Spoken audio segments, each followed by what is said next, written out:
আজ আমরা সবার আশীর্বাদ নিয়ে বৃন্দাবন চক অঞ্চলের অঞ্চল গঠন করলাম। আমাদের প্রধান হলেন আমাদের সম্পাদী, আর আমাদের উপপ্রধান হলেন আমাদের বিশ্বনাথ দা।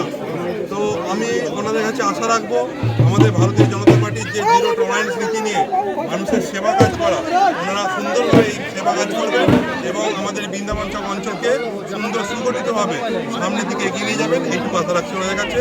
এবং আমরা সবাইকে, আমাদের বাকি যারা মেম্বাররা আছে ওনাদেরকেও বলবো আমাদের প্রধানকে সঙ্গে নিয়ে এবং ওনাদেরকে সম্পূর্ণ সহযোগিতা করে এই বৃন্দাবন চক অঞ্চলের আমাদের অঞ্চল অফিস সুন্দর করে চলুক, ঈশ্বরের কাছে এই প্রার্থনা করছি। ফলো এবং সাবস্ক্রাইব করুন সত্য ও নিরপেক্ষ খবরের সাথে কোলাঘাট বার্তা।